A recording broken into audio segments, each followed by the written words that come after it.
So as you can imagine, I'm not Maria O'Sullivan, and I'm the other one on the slide, Nick Kennedy. And my role in the BSc Human Nutrition and Dietetics course is as Deputy Director, and I do the teaching in medicine to that course in third year. I've been involved in dealing with this course for a long time now. Probably I won't tell you exactly how long, it's embarrassing. But the DIT Open Day is on today as well, and my colleague Claire Corish, who's the director of the course, is doing the Open Day in DIT pretty much as we speak. So thank you for coming to Trinity. And the first thing that I need to talk about really is the difference between nutrition and dietetics, because a lot of people don't really know what the difference is. Nutrition is a science, and it's devoted really to the study of nutrients and not so much foods, but nutrients in foods. And because of that, it really interfaces with a lot of other scientific disciplines. So it really began, I suppose, in biochemistry and evolved from biochemistry in the 50s, 40s. And it has interfaces with many of the other more clinical sciences in medicine and in human health. But of course there are animal nutritionists and there are vets with interest in nutrition. This particular course is not intended to produce graduates with an interest in animal nutrition. It's intended to produce graduates with an interest in human nutrition and its role in human health. So the Nutrition Society is a body of scientists with an interest in nutrition that is based in the UK but has an Irish section. And if you're interested in finding out more about the range of nutrition and what kind of people are nutritionists, you'll see quite a lot of information on the Nutrition Society website. And this is a screen grab, which I took yesterday from the Nutrition Society web pages. They have a lot of useful information on it if you're interested in figuring out more about what nutrition is. Dietetics, on the other hand, is one of the healthcare professions. It is one of the health and social care professions, to be more precise.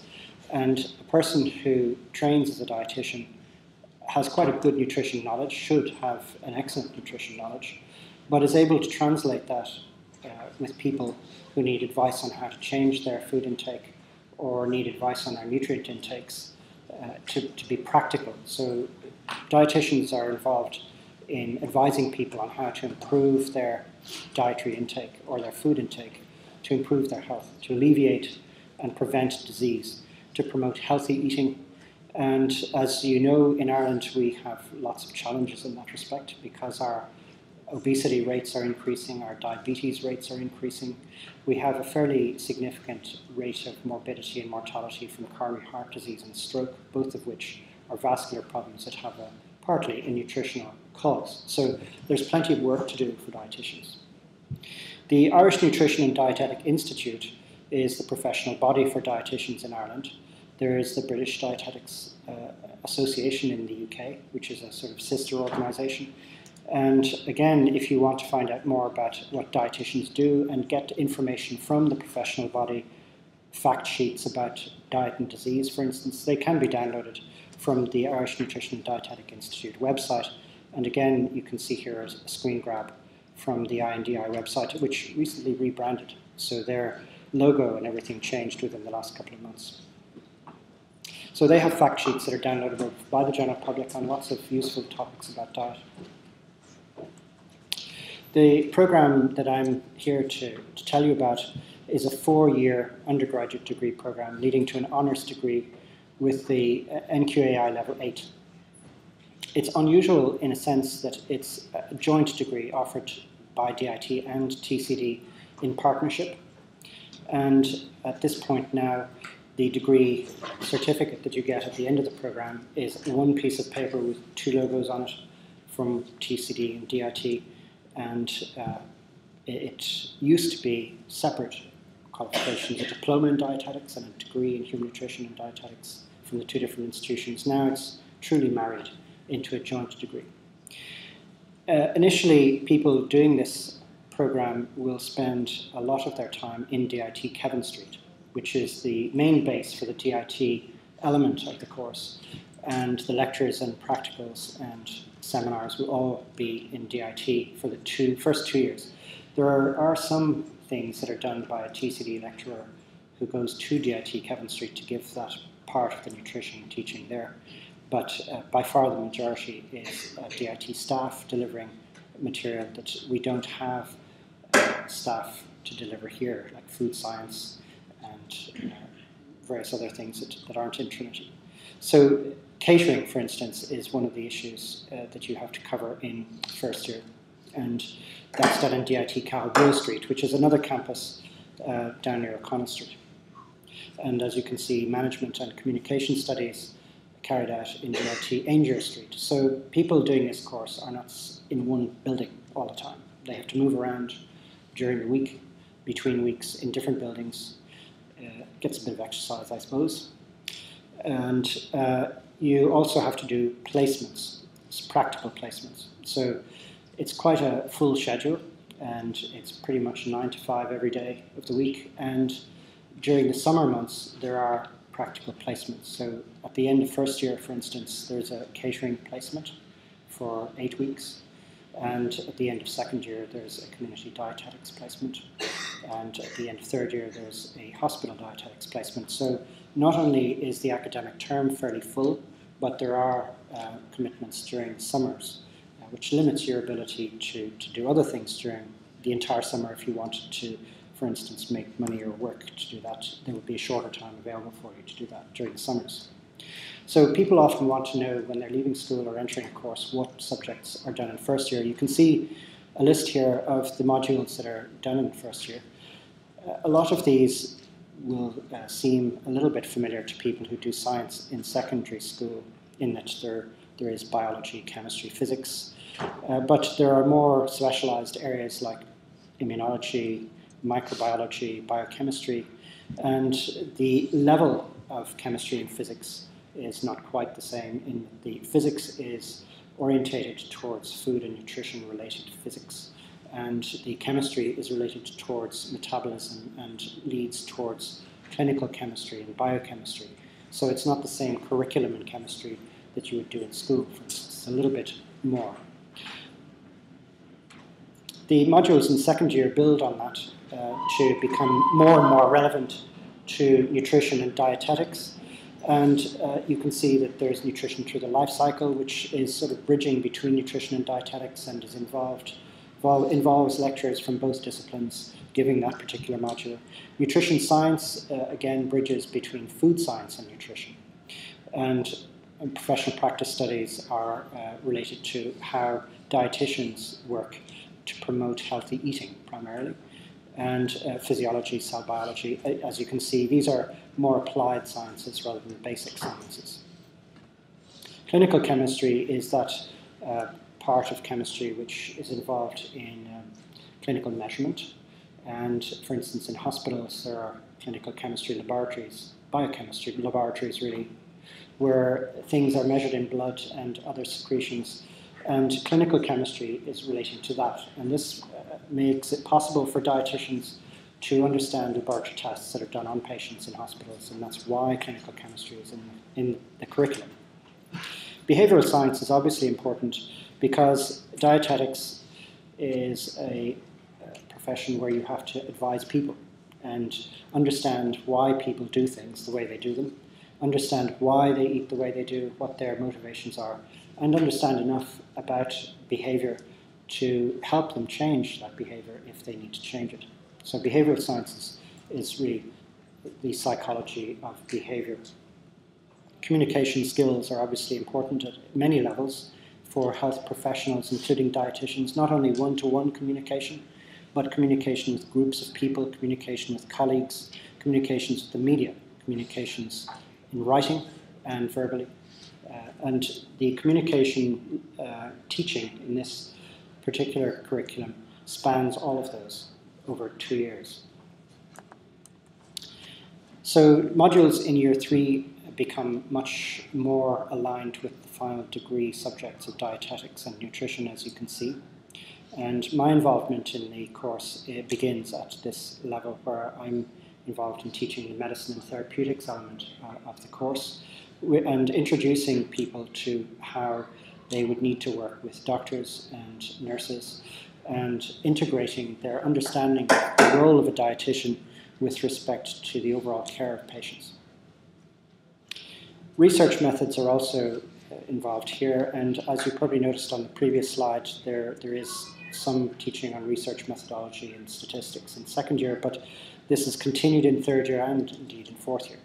Management is started here, and this is primarily because people need to know how institutions work, how hospitals work, health services management, managing a practice. If you're going to be a practice-based dietitian and doing your own private practice, you need to know something about management. So in the final year of the course, the professional studies are more advanced, and there is a research project, which means that you need to know more about data analysis at that level. And although you do have some exposure to data analysis and statistics earlier in the course, it really becomes more real to you when you're facing into your research project and you're going to have to do your analysis in your research project. And this is more focused on real research that is done in nutrition and dietetics and showing how it should or could be done and what mistakes can be made if it isn't done correctly. The research project is a 3-month period, and people doing these research projects can get projects that are laboratory-based, using animals or blood samples or other samples, tissue samples, or they can be clinical, dealing with people in a clinical environment, in a hospital, community setting, and there are student exchange possibilities. So each year, some students in their final year do their projects abroad. In the next batch, starting at the beginning of February, for instance, there are 4 going to Indiana University in Purdue, in the US. There are 2 going to Gothenburg in Sweden. There are 2 going to Panama. And these exchanges are links with DIT on an exchange program, Erasmus in Europe, or an international exchange program if it's elsewhere. And also there are some TCD exchange possibilities also. It isn't our objective to send away all the students to their projects abroad, but it is important to have some internationalization and some awareness of research being done elsewhere and realize that things can be done just as well at home. So the placement-based studies are a very important part of any professional degree program in health sciences, including dietetics. And these are compulsory in order to be allowed to practice as a dietitian. Very soon in Ireland there will be registration for dietitians, which surprisingly has not been the case until now. And CORU has been set up by the government to enable registration of health and social care professions. And Dietetics, the registration board, has been set up, and registration will be available from the middle of 2014. So any graduates coming into the curriculum from next autumn will be expected to register to work as a dietitian. The placements are intended to ensure that people coming out to work as a dietitian have the necessary experience to be safe as practitioners of entry-level dietetics without supervision. That's the purpose. So they have to have certain levels of experience and exposure to different areas of practice in dietetics, hospital-based, community-based, different specialties, children, adults, and all of that is built into these placement programs.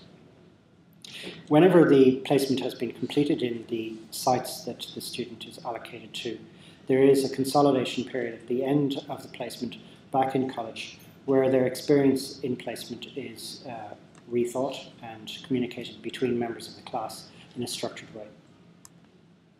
So to get into this course, which is a very popular course, there is a set of criteria that you can see on screen. The Irish Leaving Cert standards that are required you have to have 6 subjects, including maths, English or Irish chemistry, and 2 other subjects. And one of the main sticking points usually that I come across every year is chemistry, because not everybody does chemistry. And chemistry is so important in metabolism, clinical chemistry and biochemistry and nutrition that you have to have chemistry at Leaving Cert level. It would be too difficult to take it on from scratch in first year. So sadly, if you do not have chemistry, you would need to have chemistry before you apply for this course. Of course, there are other standards in A-levels and for international qualifications, and people can apply from outside the state to get into the course, and there are equivalences considered by the admissions office to the set of criteria that I've outlined for the Leaving Cert requirements. Because the graduates and students of this course are exposed to people and have to behave in a responsible way, there is Garda vetting required, as is the case with most of the courses in health sciences in Trinity and other universities in Ireland. You have to have proof of vaccination so that you are safe, for yourself being safe, not to get easily communicable diseases. So the usual childhood vaccination, you need to provide evidence that you're up to date with those.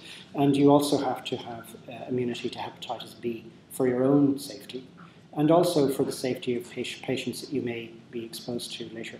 So this is something you need to get done before you enter, and you have to prove that you've had this and that it's taken. If you haven't got valid immunity against hepatitis B, then I'm afraid you can't get in. So admissions to this course are processed through the admissions office in DIT as opposed to the admissions office in Trinity. And if you're looking at the CAO codes and so on, the code is DT223. And you can see here a summary of the points levels that have been applied in the last few years. The peak was reached in 2012. I don't have any idea what the points level will be in 2014. It's a supply and demand thing, but it's probably not going to be hugely different from 545. It's really hard to predict.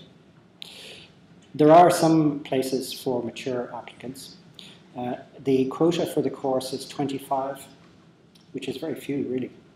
And that's why the points are so high, because the places are limited to 25. The reason that there's a limit of 25 is because of the placements issue, and it's quite difficult to get placements organised. And the HSE has to facilitate placements, and that's the bottleneck.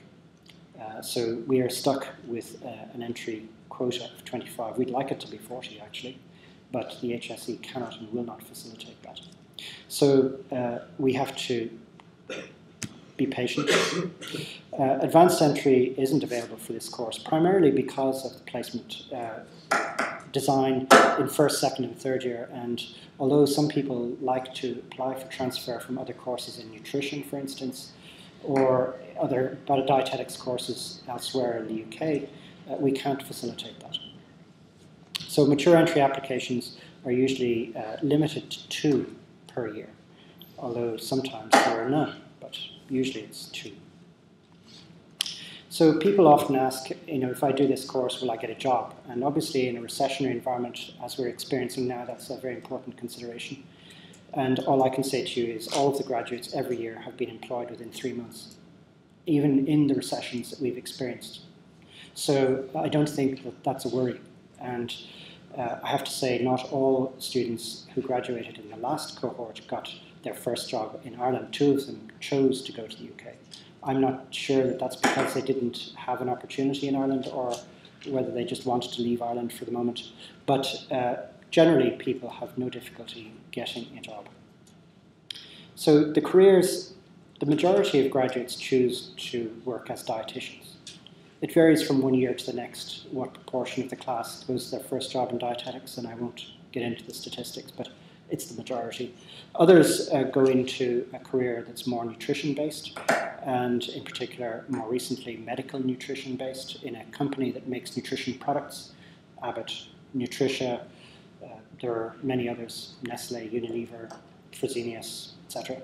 So people from the past sets of graduates have spread around Europe, and there are people working in Switzerland, the UK, Belgium, in medical nutrition industry.